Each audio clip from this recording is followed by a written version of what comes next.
இந்த முடவாட்டு கிழங்கு அப்படின்னு அதுலயும் அது சூப்பு தான். அது வந்து ஏற்காடு கொல்லிமலை இந்த மாதிரி தான் கிடைக்கும். நாங்க அங்க போய் வாங்கிட்டு வருவோம். அதுவும் இதே மாதிரி சூப்புக்கு என்னென்ன தயார் பண்றோமோ அதே மாதிரி தான் தயார் பண்ணுவோம். வாங்க ஃப்ரெண்ட்ஸ், முடவாட்டுக்கால் சூப் எப்படி பண்ணுறதுன்னு பார்க்கலாம். ஃபர்ஸ்ட்டு அந்த முடவாட்டுக்காலை வந்து நல்லா க்ளீன் பண்ணிடணும், அந்த தோலில் சீவிட்டு. நெக்ஸ்ட் வந்து நம்ம அதை வந்து பொடி பொடியாக கட் பண்ணிக்கணும். ஏன்னா அது வந்து நல்லா வேகணுன்றதுக்காக நம்ம அப்படி கட் பண்ணுறோம். இதோடைய பெனிஃபிட்ஸ் பார்த்திங்கன்னா அவ்வளோ இருக்குது. 4000 வியாதிகளை க்யூர் பண்ணக்கூடிய மருத்துவ குணம் உள்ள கிழங்கு இது. இது வந்து பார்த்திங்கன்னா மூட்டு வலி, தசைப்பிடிப்பு, அதுக்கப்புறம் முதுகுத்தண்டு வலி, அசிடிட்டி, தலைவலி, கிட்னி ப்ராப்ளம், அதுக்கப்புறம் பார்த்திங்கன்னா இதய நோய், இந்த மாதிரி எந்த வித ப்ராப்ளம் இருந்தாலும் இந்த கிழங்கு வந்து ஈஸியாக க்யூர் பண்ணிடுது அப்படி சொல்கிறாங்க. இதை தொடர்ந்து 26 நாள் எடுத்துக்கிட்டால் எந்த பெயினும் இருக்காது, பெட்டர் ரிலீஃப் கிடைக்கும் அப்படின்னு சொல்கிறாங்க.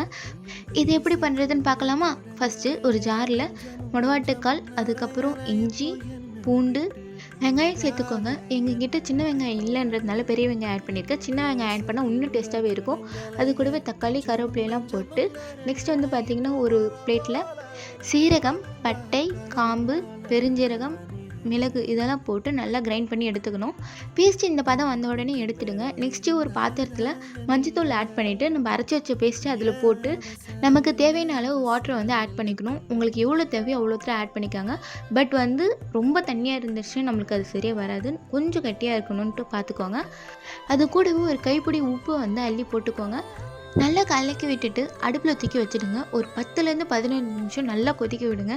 கொதித்து முடிச்சிட்ட அப்புறம் ஃபில்டர் பண்ணி எடுத்துக்கலாம். ஏன் இப்போ ஃபில்டர் பண்ணுறேன்னு பார்த்தீங்கன்னா, நம்ம ஃபில்டர் பண்ணும்போது அந்த மேலே வந்து அந்த சக்கை மாதிரி ஒன்று இருக்கும். அது வந்து எப்படி இருக்குன்னா, அந்த கரும்பு சக்கை பார்த்திங்களா, அந்த மாதிரி தான் இருக்கும். ஸோ அதை நம்ம ரிமூவ் பண்ணி எடுத்துடணும். அதனால் நல்லா ஃபில்டர் பண்ணி அந்த ஜூஸை மட்டும் எடுத்துகிட்டு திருப்பியும் நம்ம என்ன பண்ண போகிறோம்னா கொதிக்க விட போகிறோம். இப்போ நல்லா கொதிச்சு வந்துடுச்சு. இது கூடவே மல்லித்தழை, கருவேப்பிலை போட்டு இறக்கிடலாம். கூட கொஞ்சம் வந்து பெப்பர் போட்டு இறக்கிடுங்க, செம்மையாக இருக்கும்.